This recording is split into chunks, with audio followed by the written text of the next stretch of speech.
sekarang nih pengen menikah tapi masih banyak halangan-halangannya, misalnya mungkin dari orang tua bilang latar belakangnya kurang nih, terus mungkin hubungannya sama orang tua kurang oke, ataupun masalah keuangannya juga kurang oke, belum punya pekerjaan dan lain-lainnya. Need any help? Welcome to Lao Lao Land.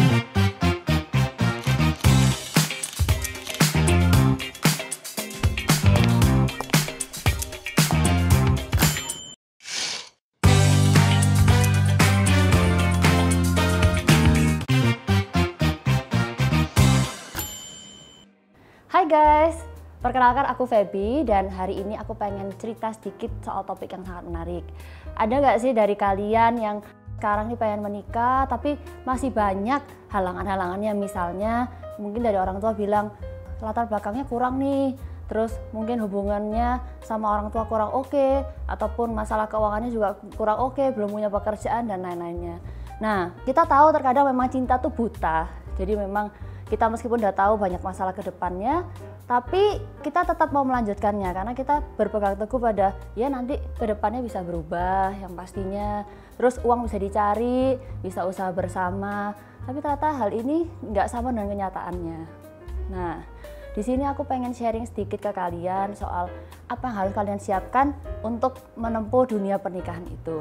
Karena dunia pernikahan itu tidak seperti yang kita bayangkan seperti ke dunia mimpi ataupun apa, tapi merupakan awal untuk kalian memulai perjalanan hidup ke depannya dengan pasangan kalian. Terus harus gimana dong? Masa cuman gara-gara hal ini aja kita harus putus, harus gara-gara ini aja kita harus mengakhiri hubungan kita dengan pasangan kita. Hari ini aku mau share ke kalian supaya kalian nggak bingung harus kayak gimana ke depannya. Ada istilah sedia payung sebelum hujan, yang berarti kalian harus bersedia-sedia dulu sebelum sesuatu yang tidak diinginkan terjadi. Di Indonesia ada yang namanya perjanjian pisah harta ataupun pranikah untuk mengatasi masalah-masalah yang akan terjadi di kehidupan pernikahan. Nah, salah satunya kebangkrutan yang kita tidak inginkan di dalam kehidupan pernikahan. Kalau bisa kita menyelamatkan salah satu, kenapa kita harus tenggelam bersama di dalam kapal yang sama. Nah, di sini ini untuk pasangan muda, ini bukan sesuatu hal yang tabu, kalian memang benar-benar harus diskusi dengan pasangan kalian. Karena kalau memang bisa dibuat pisah harta untuk menyelamatkan keluarga, kenapa tidak? Jangan kalian beranggapan bahwa pisah harta ini adalah sesuatu, misalnya kayak kalian mikir, oh ya nanti suamiku mau cerai lagi, ataupun dia punya selingkuhan, atau dia nggak mau menghidupi rumah tangga, bukan. Tapi pisah harta ini memang kalian bikin untuk bisa menyelamatkan salah satu pasangan kita kalau misalnya ada sesuatu yang terjadi, misalnya dalam hal kebangkrutan. Nah, aku mau kasih contoh nih ke kalian. Banyak gak sih dari kalian yang menemukan nih satu cowok akhirnya jadi pacarnya kalian, terus habis itu ternyata cowoknya ini kan kalian taunya, ini kok kaya banget ya hartanya, dia bilangnya 60M. Terus setelah itu setiap kali jemput kalian ngapel bawanya mobilnya Ferrari, Lamborghini, Porsche dan lain-lainnya juga kan. Dia punya banyak banget rumah dan juga barang-barang yang branded yang bagus-bagus. Nah, tapi ternyata di balik itu utangnya di bank tuh banyak banget. Nah, ini nggak apa-apa sih kalau memang orang tuanya masih ada.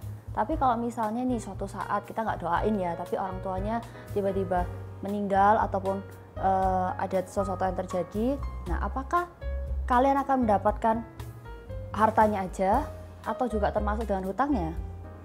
Nah, yang sering kali kita nggak tahu ini adalah kita juga selain menerima harta, kita juga akan menerima hutangnya yang dari orang tua kita.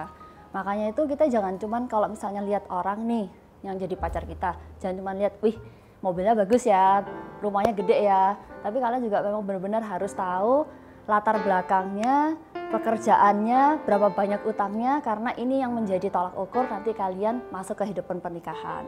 Untuk kita yang tinggal di Indonesia, nah di hukumnya Indonesia ini sebelum kita melakukan pernikahan tuh ada yang namanya perjanjian pisah harta. Perjanjian pisah harta ini adalah perjanjian yang memisahkan harta antara calon suami dan calon istri dalam perkawinan mereka. Ada juga perjanjian pisah harta yang setelah pernikahan. Jadi untuk memisahkan harta kalian setelah pernikahan itu berlangsung. Nah, lately ini aku sama suami aku barusan aja menikah dan emang kita membuat perjanjian pisah harta ini. Di episode selanjutnya aku akan cerita sama suamiku apa sih alasan kita membuat perjanjian pisah harta ini dan manfaat-manfaatnya ke depannya. Thank you semuanya udah nonton channel ini. Untuk kalian masih punya banyak pertanyaan, bisa langsung komen di kolom bawah ini. Dan juga jangan lupa like, subscribe, supaya video ini menjadi rekomendasi dan juga edukasi bagi orang-orang yang lain.